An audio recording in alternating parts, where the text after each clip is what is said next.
16ನೇ ಬೆಂಗಳೂರು ಚಲನಚಿತ್ರೋತ್ಸವಕ್ಕೆ ಚಾಲನೆಯನ್ನು ನೀಡಲಾಗಿದೆ. ಕಾರ್ಯಕ್ರಮವನ್ನು ಮುಖ್ಯಮಂತ್ರಿ ಸಿದ್ದರಾಮಯ್ಯನವರು ಉದ್ಘಾಟಿಸಿದರು. ಇಂದಿನಿಂದ 8 ದಿನಗಳ ಕಾಲ ಈ ಚಲನಚಿತ್ರೋತ್ಸವ ನಡೆಯಲಿದೆ. ವಿಧಾನಸೌಧದ ಮುಂಭಾಗದಲ್ಲಿ ನಡೀತಾ ಇರುವಂತಹ ಕಾರ್ಯಕ್ರಮ. ಬೆಂಗಳೂರು ಚಲನಚಿತ್ರೋತ್ಸವದ ರಾಯಭಾರಿಯಾಗಿ ನಟ ಕಿಶೋರ್ ಇದ್ದಾರೆ. ಕಾರ್ಯಕ್ರಮದಲ್ಲಿ ಸಿಎಂ ಸಿದ್ದರಾಮಯ್ಯ, ಡಿಸಿಎಂ ಡಿಕೆ ಶಿವಕುಮಾರ್ ಹಾಗೆಯೇ ಸಚಿವರು ಭಾಗಿಯಾದರು. ಕಾರ್ಯಕ್ರಮದಲ್ಲಿ ನಟ ಶಿವರಾಜ್ ಕುಮಾರ್ ಸೇರಿ ಹಲವು ಗಣ್ಯರು ಭಾಗಿಯಾಗಿದ್ದಾರೆ. ಗಮನಿಸ್ತಾ ಇರಬಹುದು, ಇದು 16ನೇ ಬೆಂಗಳೂರು ಚಲನಚಿತ್ರೋತ್ಸವ. ಮುಖ್ಯಮಂತ್ರಿ ಸಿದ್ದರಾಮಯ್ಯನವರು ಕಾರ್ಯಕ್ರಮವನ್ನು ಉದ್ಘಾಟಿಸಿದ್ದಾರೆ.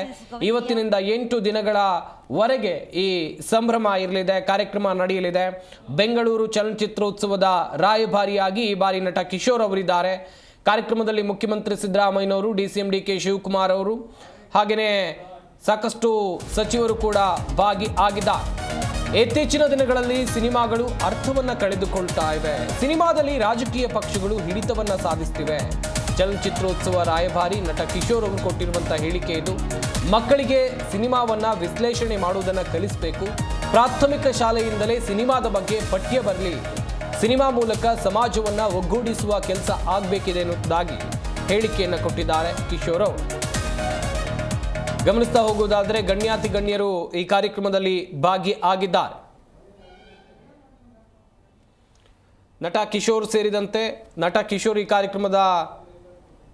ಕಾರ್ಯಕ್ರಮದಲ್ಲಿ ಭಾಗಿಯಾದರು. ಇನ್ನುಳಿದಂತೆ ನೋಡ್ತಾ ಹೋಗೋದಾದರೆ ನಟ ಶಿವರಾಜ್ ಕುಮಾರ್ ಹಾಗೆಯೇ ಮುಖ್ಯಮಂತ್ರಿ ಸಿದ್ದರಾಮಯ್ಯ, ಡಿಸಿಎಂ ಡಿಕೆ ಶಿವಕುಮಾರ್ ಅವರು, ಕೆಜೆ ಜಾರ್ಜ್, ನಟ ಶಿವರಾಜ್ ಕುಮಾರ್ ಹಾಗೆಯೇ ಚಿತ್ರರಂಗದ ಸಾಕಷ್ಟು ಗಣ್ಯಾತಿ ಗಣ್ಯರು ಕೂಡ ಭಾಗಿಯಾಗಿದ್ದಾರೆ.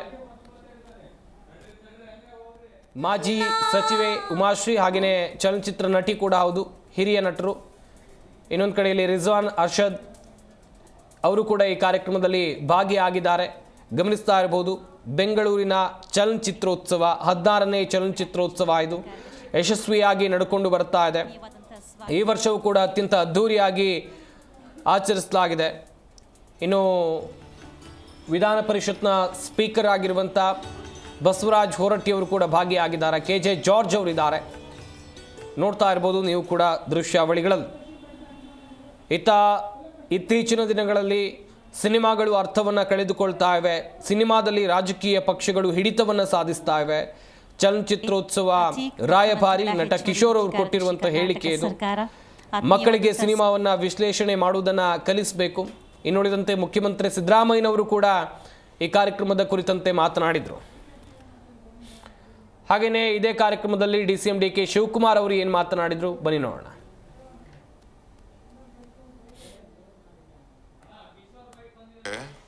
ಆಕ್ಟರ್ಗಳು, ಪ್ರೊಡ್ಯೂಸರು, ಡೈರೆಕ್ಟರ್ಗಳು, ಕಲಾವಿದರು ಬರಲಿಲ್ಲ ಅಂತಂದ್ರೆ ಯಾರು ಬರ್ತಾರೆ? ನಾವು ಬೇಕಾದ್ರೆ ಜನ ಸೇರ್ಸೋದೇನು, it is not a big thing. ಇದು ಎಲ್ಲರಿಗೂ ಈಗ ಶಿವರಾಜ್ ಕುಮಾರ್ ಹೇಳಿದ್ರು, ಇದು ನಮ್ಮನೆ ಹಬ್ಬ ಅಂತ ಹೇಳಿದ್ರು. ಆ ಭಾವನೆ ಪ್ರತಿಯೊಬ್ಬ ಕಲಾವಿದರಿಗೆ, ಪ್ರತಿಯೊಬ್ಬ ಎಕ್ಸಿಬಿಟರ್ಗೆ, ಪ್ರತಿಯೊಬ್ಬ ಪ್ರೊಡ್ಯೂಸರ್ಗೆ, ಡೈರೆಕ್ಟರ್ಗೆ, ಆ್ಯಕ್ಟ್ರಿಗೆ ಬರಲಿಲ್ಲ ಅಂತಂದರೆ ಏನಕ್ಕೆ ಫಿಲಮ್ ಫೆಸ್ಟಿವಲ್ ಮಾಡಬೇಕು? ಇವತ್ತು ಇಂಟರ್ನ್ಯಾಷನಲ್ ಫಿಲಮ್ ಫೆಸ್ಟಿವಲ್ ಇವತ್ತು ಏನು, ನಿನ್ನೆ ತಾನೇ ನಾನು 2 ರೌಂಡ್ ಮೀಟಿಂಗ್ ಆಯಿತು. ನಿನ್ನೆ ತಾನೇ ಇಫಾನ ಇಲ್ಲಿ ಮಾಡಬೇಕು, ಇಂಟರ್ನ್ಯಾಷನಲ್ ಫಿಲಮ್ ಅವಾರ್ಡ್ ಫಂಕ್ಷನ್ನ ಇಲ್ಲಿ ಮಾಡಬೇಕು ಅಂತೇಳಿ, ಸೌತ್ ಇಂಡಿಯಲ್ಲಿ ಮಾಡಬೇಕು ಅಂತೇಳಿ ದೊಡ್ಡ ಚರ್ಚೆ ನಡೀತಾ ಇದೆ. ಎಂಟೈರ್ ಟೀಮ್ ಬಂದಿತ್ತು ನನ್ನ ಹತ್ರ. ನಾನು ಇನ್ನೊಂದು ರೌಂಡ್ ಮೀಟಿಂಗ್ ಆದಮೇಲೆ ನಮ್ಮ ಚೀಫ್ ಮಿನಿಸ್ಟರ್ಗೆ ಅದ್ರ ಬಗ್ಗೆ ಪ್ರೆಸೆಂಟ್ ಮಾಡ್ತೀನಿ. ಬೆಂಗಳೂರಲ್ಲಿ ಮಾಡಬೇಕು. ಲಾಸ್ಟ್ ಇಯರು ಅಬುದಾಬಿಲಿ ನಡೆದಿತ್ತು. ಈ ಸತಿ ಎಲ್ಲ ಇಲ್ಲಿ ಬೆಂಗಳೂರಲ್ಲಿ ಮಾಡಬೇಕು ಅಂತ ಅವರೆಲ್ಲ. ಯಾಕೆಂದರೆ ಇವತ್ತು ನಮ್ಮ ಕನ್ನಡ ಇಂಡಸ್ಟ್ರಿ, ನೀವೆಲ್ಲ ಕೆಲವು ಕಲಾವಿದರೆಲ್ಲ ಒಳ್ಳೆ ಬಾಂಬೆಗಿನ್ನ, ಬಾಲಿವುಡ್ಗಿನ್ನ ಸ್ವಲ್ಪ ದೊಡ್ಡದಾಗೆ ತೆಗೆದುಕೊಂಡು ಹೋಗಿದ್ದೀರಿ. ಇದಕ್ಕೆ ನಿಮ್ಮದೆಲ್ಲ ಶ್ರಮ ಇದೆ. ಎಲ್ಲ ಕೂಡ ಇದಕ್ಕೆ ನಾವು ಅಭಿನಂದಿಸಬೇಕು. ಇಡೀ Bharat, India, Bollywood, Hollywood both are looking at Karnataka.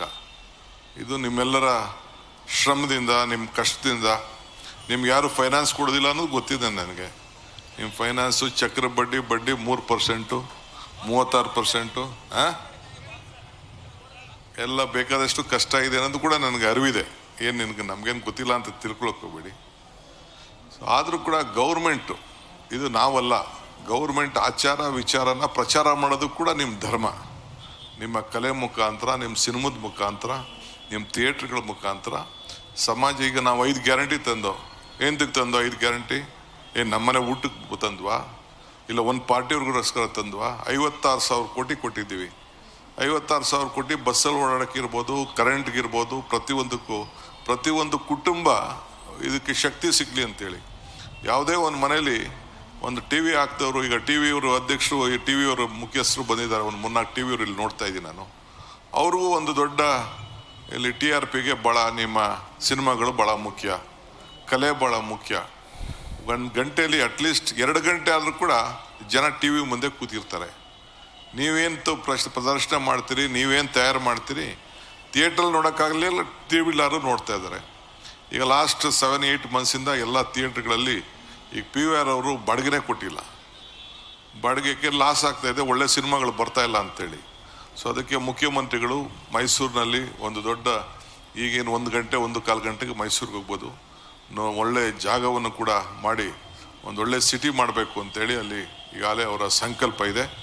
ಬಹುಶಃ ಈ ಬಜೆಟ್ ಆದಮೇಲೆ ಒಂದು ಪ್ಲ್ಯಾನ್ ಸಬ್ಮಿಟ್ ಆಗಿತ್ತು, ಆ ಪ್ಲ್ಯಾನು ಸರಿ ಇಲ್ಲ ಅಂಥೇಳಿ ಅವರೇ ಅದಕ್ಕೆ ರಿಜೆಕ್ಟ್ ಮಾಡಿದ್ದಾರೆ. ಒಂದು ಕೂತ್ಕೊಂಡು ಅನೇಕರ ಹತ್ರ ಚರ್ಚೆ ಮಾಡಿ ಒಂದು ಅಂತಾರಾಷ್ಟ್ರೀಯ ಮಟ್ಟದ ಒಂದು ದೊಡ್ಡ ಫಿಲಮ್ ಸಿಟಿ ಮಾಡಬೇಕು ಅನ್ನೋದು ಅವರ ಸಂಕಲ್ಪ ಇದೆ.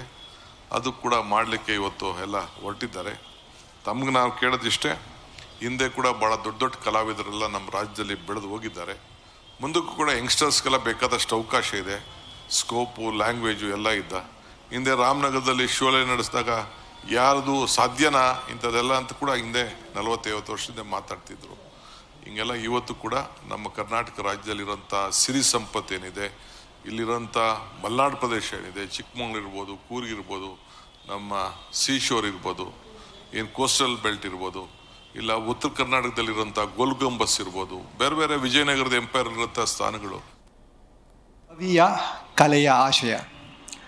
ನನ್ನ ಮಟ್ಟಿಗೆ ಜನರ ದನಿಯಾಗದ ಕಲೆ ಸಂಪೂರ್ಣವಲ್ಲ, ಅರ್ಥಪೂರ್ಣವಲ್ಲ. ಸರ್ವ ಜನಾಂಗದ ಶಾಂತಿಯ ತೋಟ. ಈ ಸಾಲು 10 ಹಲವು ನಾಡುಗಳು, 10 ಹಲವು ಸಂಸ್ಕೃತಿಗಳು, ಭಾಷೆಗಳಿಂದ ಬಂದು ಆ ಎಲ್ಲ ಸಂಸ್ಕೃತಿಗಳ ಸಿನಿಮಾಗಳು ಬಂದಿಲ್ಲಿ ಒಂದು ಸೇರಿ ಆಚರಿಸ್ತಿರೋ ಈ ಹಬ್ಬದ ಆಶಯವನ್ನು ಹೇಳ್ತವೆ. ಹಾಗಾಗಿ ಇದು ನಮ್ಮ ರಾಷ್ಟ್ರಕವಿ ಕುವೆಂಪುರವರ ಹಾಗೂ ಇವನಾರವ ಇವನಾರವ ಇವನಾರವನೆಂದೆಣಿಸದಿರಯ್ಯ, ಇವ ನಮ್ಮವನೆಂದೆಣಿಸಯ್ಯ, ನಮ್ಮ ಮನೆಯ ಮಗನೆಂದೆಣಿಸಯ್ಯ ಅಂತ ಎಲ್ಲರನ್ನೂ ಬರೆಮಾಡಿಕೊಂಡ, ಎಲ್ಲರನ್ನೂ ನಮ್ಮವರನ್ನಾಗಿಸ್ಕೊಂಡ ನಮ್ಮ ಸಾಂಸ್ಕೃತಿಕ ನಾಯಕ ಬಸವಣ್ಣ. ಇವರಿಬ್ಬರೂ ಪ್ರತಿಪಾದಿಸಿಕೊಂಡು ಬಂದಂತಹ ವಿಚಾರ ಮತ್ತು ಮೌಲ್ಯಗಳನ್ನು ಪ್ರತಿಬಿಂಬಿಸುವಂತಹ, ಕಾಯಕಕ್ಕಿಳಿಸುವಂತಹ, ಸಂಭ್ರಮಿಸುವ, ಜಗತ್ತಿಗೆ ಹರಡುವ ಹಬ್ಬ ಸರ್ವ ಜನಾಂಗದ ಶಾಂತಿಯ ತೋಟ. ಈ ತಲೆಬರಹದ ಈ ಶೀರ್ಷಿಕೆಯ ಅವಶ್ಯಕತೆ ಏನಿತ್ತು? ಈ ಸಂವಿಧಾನದ ಆಶಯಕ್ಕೆ, ಈ ಸಂವಿಧಾನಿಕ ಆಶಯಕ್ಕೆ ಒದಗಿರುವಂತಹ ತೊಡಕುಗಳೇನು? ಇದಕ್ಕೆ ಸಿನಿಮಾ ಅಥವಾ ಚಿತ್ರೋತ್ಸವನೇ ಈ ಶೀರ್ಷಿಕೆಗೆ ಸಂತೋಷ, ಅಸಮಾಧಾನ, ಅಸಹನೆ, ದ್ವೇಷ, ಅಸೂಯೆ, ಹಿಂಸೆ ಇಂಥ ವಿಚಾರಗಳು ಸ್ವಾಭಾವಿಕವಾಗಿ ತಲೆ ಎತ್ತಲಿಕ್ಕೆ ಸಾಧ್ಯ. ಇವನ್ನೆಲ್ಲ ಕಡಿಮೆ ಮಾಡಬೇಕಲ್ಲ, ಅದಕ್ಕೋಸ್ಕರ ನಾವು ಈ ಥೀಮ್ ಇಟ್ಟಿರ್ತಕ್ಕಂಥದ್ದು ಸರ್ವ ಜನಾಂಗದ ಶಾಂತಿಯ ತೋಟ. ಅಂಥ ವಾತಾವರಣವನ್ನು ಸಮಾಜದಲ್ಲಿ ನಿರ್ಮಾಣ ಮಾಡಬೇಕಾಗಿರ್ತಕ್ಕಂಥದ್ದು ನಮ್ಮ ಸಿನಿಮಾ ಮಾಧ್ಯಮ ಅಂತಕ್ಕಂಥದ್ದನ್ನು ಮರೀಲಿಕ್ಕೆ ಸಾಧ್ಯ ಇಲ್ಲ. ಈಗ ನಾವು ಇವತ್ತಿಗೂ ಯಾಕೆ ರಾಜ್ಕುಮಾರ್ ಅವರ ಚಿತ್ರಗಳನ್ನು ಮೆಚ್ತೇವೆ ಅಂತಂದರೆ, ಆ ರಾಜ್ಕುಮಾರ್ಗಳ ಚಿತ್ರದ ಮೂಲಕ ಒಂದು ಸಮಾಜಕ್ಕೆ ಸೂಚನೆ ಹೋಗ್ತಿತ್ತು, ಈಗ ಇರಬೇಕಪ್ಪ ಸಮಾಜ ಅಂತಂದರೆ ಈ ಥರ ಇರಬೇಕು. ಅದಕ್ಕೋಸ್ಕರ ನಾವು ಅನೇಕ ರಾಜ್ಕುಮಾರ್ ಅವರ ಸಿನಿಮಾಗಳನ್ನು ಮೆಚ್ಕೊಳ್ತಾ ಇದ್ದೋ, ನೋಡಲಿಕ್ಕೆ ಹೋಗ್ತಾ ಇದ್ದೋ. ಅದು ಕಡಿಮೆ ಆಗ್ತಾ ಇದೆ ಅಂತಕ್ಕಂಥ ಭಾವನೆಗಳನ್ನು ಇವತ್ತು ನೋಡಲಿಕ್ಕೆ ಸಾಧ್ಯ. ಅದು ಆಗಬಾರ್ದು. ನಾವು ಯಾವುದೇ ಮಾಧ್ಯಮಗಳನ್ನು ನೋಡಿದಾಗ ಆ ಮಾಧ್ಯಮ ಸಮಾಜವನ್ನು ಬದಲಾವಣೆ ಮಾಡ್ತಕ್ಕಂಥ ಪ್ರಯತ್ನವನ್ನು ಮಾಡಬೇಕು. ಅದನ್ನೇ ನಮ್ಮ ಸಂವಿಧಾನ ಕೂಡ ಹೇಳುತ್ತೆ. ಸಂವಿಧಾನ ಏನು ಹೇಳ್ತದೆ? ಜಾತಿ ರಹಿತವಾದ ಸಮಾಜವನ್ನು ನಿರ್ಮಾಣ ಮಾಡಬೇಕು. ಸಾಮಾಜಿಕ ನ್ಯಾಯ ಎಲ್ರಿಗೂ ಇರಬೇಕು, ಸಮಾನ ಅವಕಾಶಗಳು ಇರಬೇಕು, ಅಸಮಾನತೆ ಹೋಗಬೇಕು. ಇವತ್ತು ಇಷ್ಟು ವರ್ಷ ಸಂವಿಧಾನ ಬಂದು ಜಾರಿಯಾದರೂ ಕೂಡ ನಮ್ಮ ಸಮಾಜದಲ್ಲಿ ಅಸಮಾನತೆ ಇನ್ನೂ ತೊಲಗಿಸಿಲ್ಲ. ಬಾಬಾ ಸಾಹೇಬ್ ಅಂಬೇಡ್ಕರ್ ಅವರು ಅದನ್ನೇ ಹೇಳಿದ್ರು. ನಮ್ಮ ಸ್ವಾತಂತ್ರ್ಯದ ಫಲ ಯಶಸ್ವಿ ಆಗಬೇಕಾದ್ರೆ, ಸ್ವಾತಂತ್ರ್ಯ ಸಿಕ್ಕದಕ್ಕೆ ಅದು ಯಶಸ್ವಿ ಆಗಬೇಕಾದ್ರೆ ಸಮಾಜದಲ್ಲಿ ಅಸಮಾನತೆ ಹೋಗಬೇಕು, ಪ್ರತಿಯೊಬ್ಬರಿಗೂ ಕೂಡ ಸಮಾನ ಅವಕಾಶಗಳಿರಬೇಕು, ಪ್ರತಿಯೊಬ್ಬರು ಕೂಡ ಆರ್ಥಿಕವಾಗಿ ಸಾಮಾಜಿಕವಾಗಿ ಸಬಲರಾದಾಗ ಮಾತ್ರ ಆಗಬೇಕು. ಇದನ್ನು ತೋರಿಸ್ಬೇಕಲ್ಲ, ನಾವು ಜನರಿಗೆ ತೋರಿಸ್ಬೇಕಲ್ಲ. ಇದು ಆ ಕೆಲವು ಚಿತ್ರಗಳಲ್ಲಿ ತೋರಿಸ್ತಾ ಇದ್ದಾರೆ, ಆದರೆ ಕೆಲವು ಚಿತ್ರಗಳು ಮತ್ತು ಯಾವುದೇ ಕಾರಣಕ್ಕೆ ಮೌಢ್ಯಗಳನ್ನು ಬಿತ್ತಕ್ಕಂಥ ಚಿತ್ರಗಳನ್ನು ಮಾಡಲಿಕ್ಕೆ ಹೋಗಬಾರ್ದು. ಯಾವುದೇ ದೇಶ ಇರಲಿ, ಭಾರತ ದೇಶ ಇರಲಿ, ಕರ್ನಾಟಕ ಇರಲಿ, ಯಾವುದೇ ರಾಜ್ಯ ಇರಲಿ, ಮೌಢ್ಯಗಳು ಮಾತ್ರ ತೋರಿಸ್ತಕ್ಕಂಥ ಕೆಲಸ ಮಾಡಬಾರ್ದು.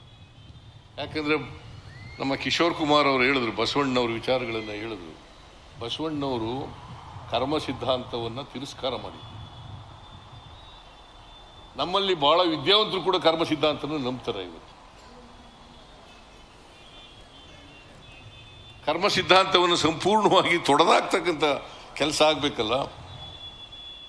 ಸೊ ಆ ಥರದ್ದು ಜನರಿಗೆ ತಿಳಿಸ್ತಕ್ಕಂಥ ಕೆಲಸವನ್ನು ಮಾಡಬೇಕು. ಇವತ್ತು ತಂತ್ರಜ್ಞಾನ ಭಾಳಷ್ಟು ಬೆಳೆದಿದೆ. ಭಾಳ ದೇಶದ ಜನರು ಇಲ್ಲಿ ಬಂದು, ಭಾರತದಲ್ಲಿ ಬಂದು ಚಲನಚಿತ್ರಗಳನ್ನು ನಿರ್ಮಾಣ ಮಾಡ್ತಕ್ಕಂಥ ಕೆಲಸ ನಡೀತಾ ಇದೆ. ಡಿಜಿಟಲೀಕರಣ ನಡೀತಾ ಇದೆ. ಆಮೇಲೆ ಆರ್ಟಿಫಿಷಿಯಲ್ ಇಂಟೆಲಿಜೆನ್ಸ್ ಇದು ಪ್ರಾರಂಭ ಆಗಿದೆ. ಇದನ್ನೆಲ್ಲ, ಈ ತಂತ್ರಜ್ಞಾನ ಎಲ್ಲ ಬಳಸ್ಕೋಬೇಕಲ್ವಾ. ಏನಾಗುತ್ತೆ, ನನಗೆ ದೂರ್ತಾರೆ, ಗೋವಿಂದು ಇಲ್ಲೇ ಇರಬೇಕಲ್ಲ ಕಾಣಿಸುತ್ತೆ. ಕನ್ನಡ ಸಿನಿಮಾಗಳೆಲ್ಲ ನೋಡೋದು ಕಡಿಮೆ ಆಗ್ಬಿಟ್ಟದೆ ಅಂತ. ಯಾಕಂತಂದರೆ ಇವತ್ತು ಸಮಾಜವನ್ನು ಪ್ರತಿಬಿಂಬಿಸ್ತಕ್ಕಂಥ, ಬದುಕನ್ನು ಪ್ರತಿಬಿಂಬಿಸ್ತಕ್ಕಂಥ, ಅದಕ್ಕೆ ಪರಿಹಾರವನ್ನು ಹುಡುಕ್ತಕ್ಕಂಥ ಕೆಲಸ ಆಗಬೇಕು. ಇದಾದಾಗ ಮಾತ್ರ ಚಲನಚಿತ್ರಗಳು ಬೆಳೀಲಿಕ್ಕೆ, ಭದ್ರವಾಗಿ ಕಾಲೂರಲಿಕ್ಕೆ, ಅಭಿವೃದ್ಧಿ ಆಗಲಿಕ್ಕೆ, ಮುಂದಿನ ದಿನಗಳಲ್ಲಿ ಕೂಡ ಭವಿಷ್ಯವನ್ನು ಕಾಣಲಿಕ್ಕೆ ಸಾಧ್ಯ. ಆ ಕೆಲಸವನ್ನು ಮಾಡಬೇಕು ಅಂತೇಳಿ ಭಾಳ ಜನ ಇಲ್ಲಿ ಸಿನಿಮಾ ನಿರ್ದೇಶಕರು, ನಿರ್ಮಾಪಕರು, ನಟರು, ಚಿತ್ರ ಜಿ ಕನ್ನಡ ನ್ಯೂಸ್ ಈಗ ನಿಮ್ಮ ಮನೆಯಲ್ಲೇ ನೋಡಿ. ಎಲ್ಲ ಕೇಬಲ್ಗಳಲ್ಲಿ ಈಗ ಲಭ್ಯ.